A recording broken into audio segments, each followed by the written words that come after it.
Chapter 8. When he came down from the mountain, great crowds followed him. And behold, a leper came to him and knelt before him, saying, Lord, if you will, you can make me clean. And Jesus stretched out his hand and touched him, saying, I will, be clean. And immediately his leprosy was cleansed. And Jesus said to him, See that you say nothing to anyone, but go, show yourself to the priest, and offer the gift that Moses commanded, for a proof to them. When he had entered Capernaum, a centurion came forward to him, appealing to him. Lord, my servant is lying paralyzed at home, suffering terribly. And he said to him, I will come and heal him. But the centurion replied, Lord, I am not worthy to have you come under my roof, but only say the word, and my servant will be healed. For I too am a man under authority, with soldiers under me.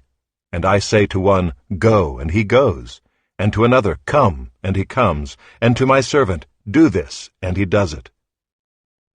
When Jesus heard this, he marveled and said to those who followed him, Truly I tell you, with no one in Israel have I found such faith.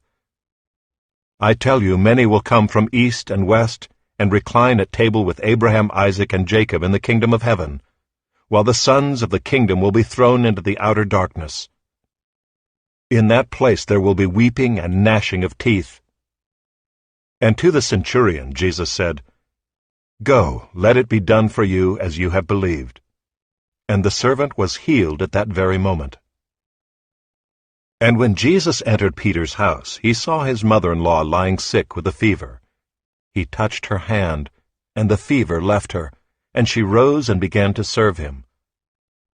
That evening they brought to him many who were oppressed by demons, and he cast out the spirits with a word, and healed all who were sick.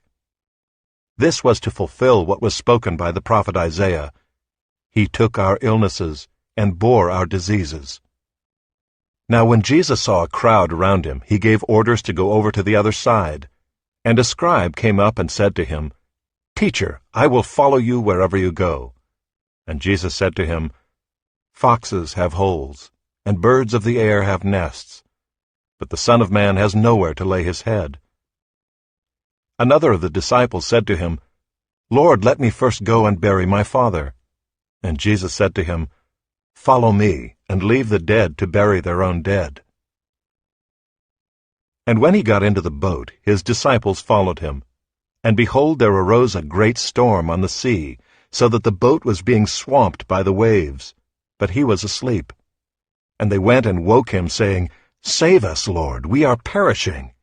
And he said to them, Why are you afraid, O you of little faith? Then he rose and rebuked the winds and the sea, and there was a great calm. And the men marveled, saying, What sort of man is this, that even winds and sea obey him? And when he came to the other side, to the country of the Gadarenes, 2 demon-possessed men met him, coming out of the tombs, so fierce that no one could pass that way.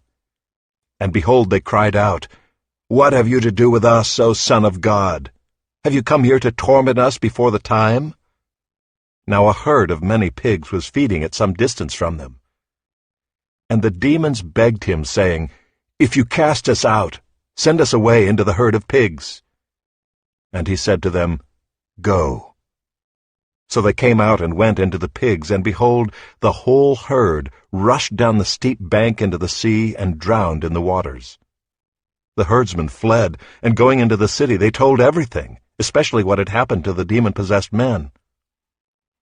And behold, all the city came out to meet Jesus, and when they saw him, they begged him to leave their region.